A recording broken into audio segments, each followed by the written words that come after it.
Hello guys, welcome back to my channel. मैं हूं ज्योति चौहान, आप लोगों के सामने स्वागत है आपका मेरे यूट्यूब चैनल में। तो आज मैं बेसिक कुछ चीज़ें आप लोगों को पढ़ाऊंगी। जैसे कि आज की जो मेरी क्लास है वो आप जानते हैं कि अभी मैं म्यूजियम्स के कलेक्शन से जो भी चीज़ें मैं आप लोगों के लिए लेकर आई हूँ उन्हीं को मैं आप लोगों के सामने रख रही हूँ। तो मैंने बहुत सारी चीज़ों को वहाँ पर विजिट किया। फिलहाल आज मैं कुछ बेसिक चीज़ें पढ़ाऊंगी जिनका जिक्र अक्सर हम लोग जब पढ़ते हैं या पढ़ाते हैं तब होता है, लेकिन वो एक्चुअल में दिखती कैसी है उनके बारे में आज बताया जाएगा एक्चुअल में। क्योंकि अभी तक आपने उनकी जो पिक्स है वो सिर्फ बुक्स में देखी है या सुना है, कुछ जगह पर उनकी पिक्स बुक्स में भी नहीं है, बट यहाँ पर मैं आप लोगों को वो एक्चुअल में दिखाने वाली हूँ। क्योंकि आप जो भी एग्जाम देने जा रहे हैं, चाहे यूजीसी नेट, चाहे डीएसएसबी देने जा रहे हैं, चाहे एस्टेट देने जा रहे हैं, या कोई भी एग्जाम आर्ट से रिलेटेड आप देने जा रहे हैं, तो उसमें काफी हेल्पफुल होने वाला है। देखिए यहाँ से मेरे सामने एक पिक है और ये जो है जनरली आप लोग समझ के होंगे कि किसकी बात की जा रही है। ये प्रज्ञा पारमिता की कुछ यहाँ पर जो है एक तरह से पन्ने लगे हुए हैं। जैसे कि आपको पढ़ाया गया था कि लकड़ी की तख्ती लगाई जाती थी, तो यहाँ से आप देखेंगे इनको सुरक्षित रखा जाता था। कुछ पन्ने साइड से जो है वो क्षतिग्रस्त हो गए हैं, तो ये प्रज्ञा पारमिता से ली गई है। दो पन्ने यहाँ पर रखे हुए थे म्यूजियम में, छत्रपति शिवाजी वास्तु महाराज संग्रहालय में, वहीं से मैंने लिए हुए हैं। ठीक है, और यहाँ भी एक पन्ना और है। ठीक है, ये जो पन्ना है देखिएगा आप, ये लिखा मैंने नीचे अष्ट सहस्त्रिका प्रज्ञा पारमिता की सचित्र पांडुलिपि प्रति के कुछ पन्ने यहाँ पर, कुछ पृष्ठ हैं जो कि ताड़पत्र बंगाल में बनवाए गए थे 12वीं सदी ईस्वी में। ठीक है, तो ये वहां के ही, जिसमें एक में है पार्श्वनाथ का जन्म दिखाया गया है जैसे कि ये है। ठीक है, और कुछ ऊपर के पन्ने हैं, ठीक है, उनके साथ लिपि भी संकलित है। दूसरा है पिगमेंट्स, जो कि बसूली शैली में आप लोगों ने देखा या हमने जो मिनिएचर आर्ट पढ़ी उनमें कुछ पिगमेंट्स का इस्तेमाल किया गया था नेचुरल, और आप लोगों ने देखा कि जैसे कि खनिज का इस्तेमाल किया गया। वही पिगमेंट्स यानी बाइंडिंग मीडियम एंड कलर्स को, पिगमेंट्स को हम यहाँ पर पढ़ेंगे। तो कुछ पिक्चर्स मेरे सामने हैं जिसकी pigments are extract from coloured earth. ठीक है, क्योंकि हम लोग जमीन से ही प्राप्त करते थे, धरती से प्राप्त करते थे, ठीक है, मिट्टी से यानी। ठीक है, तो यहाँ पर ये पूरा तो नहीं लिखा, बट मैं आपको बता देती हूँ कि जो थे गोंद में मिले हुए रंग थे, बंधक थे। ठीक है, जो कि खनिज, मिट्टी, वनस्पति इन सब से बनाए गए थे, पाउडर के फॉर्म्स में होते थे। तो ये आपके सामने है। यहाँ पर करीब मान के चलेंगे 30 से ज्यादा पिगमेंट्स थे मेरे सामने। 30 के 30 तो नहीं है आपके सामने, बट मैंने कुछ को रखा हुआ है, सारे ऐसे ही एज ए सैंपल वहां पर रखे थे दिखाने के लिए कि इन पिगमेंट्स का इस्तेमाल उस समय किया जाता था। तो जैसे कि यहाँ पर आप देख सकते हैं पीला है, ठीक है, हरा है, और यहाँ पर लाल है, और ये सफेद है। ठीक है, तो इस तरह से इस्तेमाल किया गया था। और भी कलर यहाँ पर हैं जिनका जो है एक पिगमेंट यानी एक फॉर्म में है कि इनको पीसा जाता था। ठीक, तो क्योंकि मिट्टी से ही प्राप्त होते थे, नंबर वाइज लगे हुए हैं। यहाँ पर कुछ लिखे हुए हैं जैसे कि ये जो रंग है अदर नेचुरल कलर्स हैं, तो इनके बारे में मैंने लिख दिया है यहाँ पर किस तरह से ये जो रंग है, बहुत लंबी लिस्ट है, सारे के सारे यानी 30 से ऊपर कलर हैं, कौन से कलर को किस चीज से प्राप्त किया जाता था, वो सारी चीजें हैं यहाँ पर।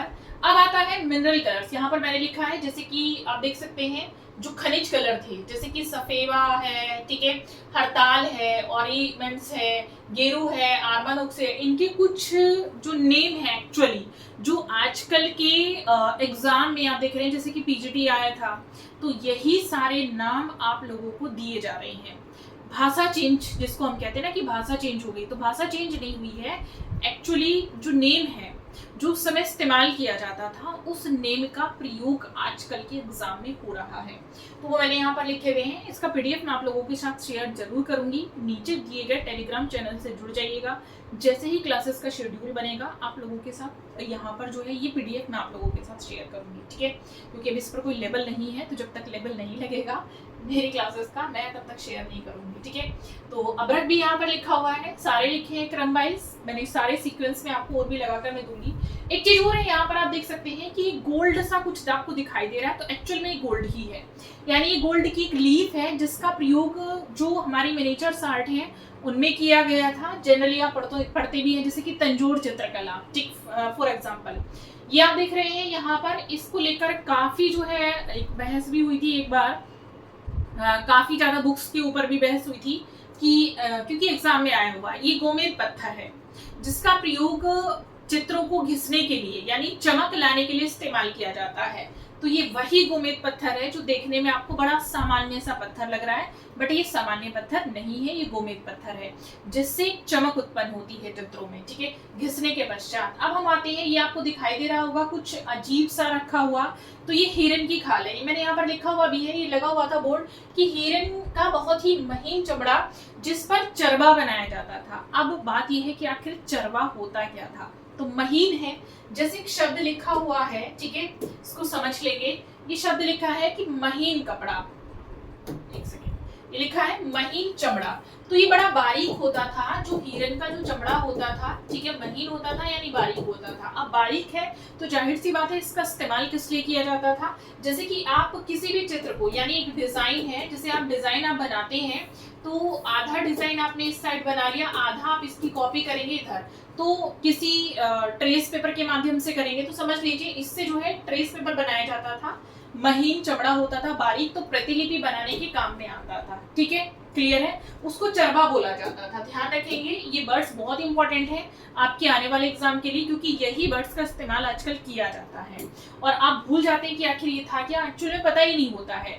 अब देखिएगा उस समय ब्रश कैसे इस्तेमाल किए गए, तो जनरली हम लोग पढ़ते हैं कि गिलहरी के बालों के ब्रश का इस्तेमाल किया गया था। ये वो बाल थे जिस समय, उस समय जो है जैसे कि गिलहरी के बालों को बना दिया गया, तो इस तरह से बाल रखे हैं और इसी तरह से जैसे आजकल के जनरली जो ब्रश होते हैं, लकड़ी की जो हैंडल लगाई जाती है, इस तरह के ब्रशेस का इस्तेमाल किया गया था। और ये सारे 4 ब्रश यहाँ पर रखे हुए थे, कलर रखे हुए थे। और एक चीज और सबसे बड़ी इंपॉर्टेंट है जो कि यहाँ पर रखी हुई थी, मैं अभी आप लोगों को दिखाऊंगी, तो ये ब्रश थे जिनका इस्तेमाल किया गया था, उसी समय के एक्चुअल ब्रश हैं ये। ठीक है, ये चीज आप देख सकते हैं, ये क्या है, तो अभी मुझे ये बताएंगे नीचे कमेंट करके, जिसको पता था मेरे बताने से पहले, तो वो कमेंट कर देगा कि क्या आपको ये पता था या आपने देखा था कहीं पर। ठीक है, तो मैं बता रही हूँ फिलहाल, यहाँ पर देखिएगा ये क्या है, ये लोग आपने देखा है कि सोन किरवा कीट और इस तरह के कीट का प्रयोग जो है आपकी बसोली शैली में और आपकी जो मिनिएचर शैली है उनमें किया गया है, मिनिएचर आर्ट में, जैसे कि पन्ने का प्रभाव दिखाने के लिए, आभूषण में चमक पैदा करने के लिए, तो एक इफेक्ट दिखाने के लिए, एक प्रभाव पैदा करने के लिए ये इस किट का इस्तेमाल बसोली शैली में किया गया है। ठीक है, और आभूषण में किया गया है, ये वो किट है, ये भी वहां पर सुरक्षित था। ठीक है, तो इसको रखा गया है सुरक्षित, बाकी इसमें देखेंगे आप कितनी शाइन है। ठीक है, इसी साइन का इस्तेमाल जो है बसोली शैली में किया गया था, बसोली शैली के आभूषण में किया गया था। तो ये भी मैं आप लोगों को इसका पूरा डिटेल शेयर, मुझे लगता है आज आप लोगों को काफी मजा आया होगा। इस क्लास में छोटी सी थी बट आप लोगों के लिए बेस जो है आपका एक तरह से स्ट्रॉन्ग करने वाली क्लास थी। ऐसी ही और अन्य क्लासेस देने के लिए बेसिक सी हम बेसिक पढ़ेंगे जब तक आप लोगों का नोटिफिकेशन रिलीज नहीं होता है या एस्ट्रेट की डेट अनाउंस नहीं होती है। वैसे मैं जल्दी ही डीएसएसपी की क्लासेस शुरू करने वाली हूँ क्योंकि अगला एग्जाम डीएसएसपी टारगेट है। तब तक आप लोग बेस क्लियर करिएगा, स्पेशली डीएसएसपी वाले स्टूडेंट को मैं बोलूंगी। और हाँ, सबसे जरूरी है केवीएस, क्योंकि केवीएस का इंटरव्यू है तो उनको ये चीजें पता होनी चाहिए, उनके लिए इंपॉर्टेंट है। चलिए मिलेंगे कुछ ऐसे ही न्यू पेंटिंग्स, क्योंकि अभी और भी बहुत कुछ मटेरियल है जो आप लोगों को दिखाना है। तो नई क्लास में मिलेंगे, प्लीज लाइक शेयर सब्सक्राइब जरूर कर दीजिए।